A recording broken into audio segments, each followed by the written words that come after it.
Dernier thème, alors c'est le thème de l'espoir. Est-ce qu'on peut espérer en un avenir meilleur? La réponse est décidément oui. Pourquoi oui? C'est pas parce qu'on est optimiste. Bien entendu, la vie est plus agréable quand on est optimiste que quand on est pessimiste. Mais c'est pas ça. Là, il faut trouver des solutions concrètes. Et là, je me base sur deux expériences éprouvées et qui ont donné le résultat. Je parlerai de deux recettes. Les deux solutions, ce sont deux recettes en fait. La première recette, c'est une recette politique qui a été appliquée en Suisse. Ce n'est pas la recette qui m'intéresse le plus ici, mais très rapidement, vous savez que la Suisse, elle est formée de 26 cantons et demi-cantons. Eh bien, ils ont trouvé une formule qu'ils appellent, à juste titre, une formule magique, parce que tout le monde est satisfait.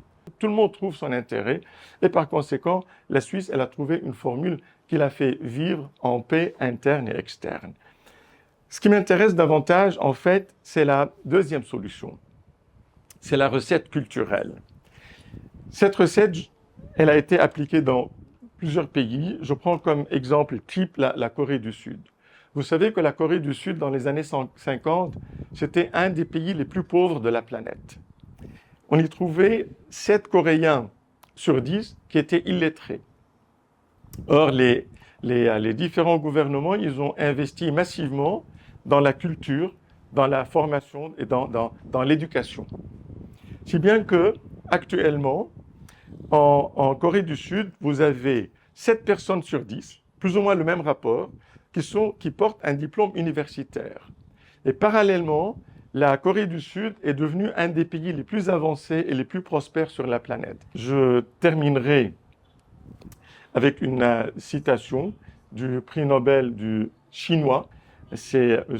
Gao Xingjiang, et il fait cette petite réflexion comme quoi la culture n'est pas un luxe, c'est une nécessité. À plus forte raison pour nous dans nos pays, c'est une nécessité.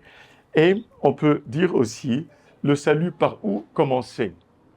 On cherche tous le salut dans notre pays, des pays sous-développés, des pays qui traversent des crises existentielles comme le nôtre.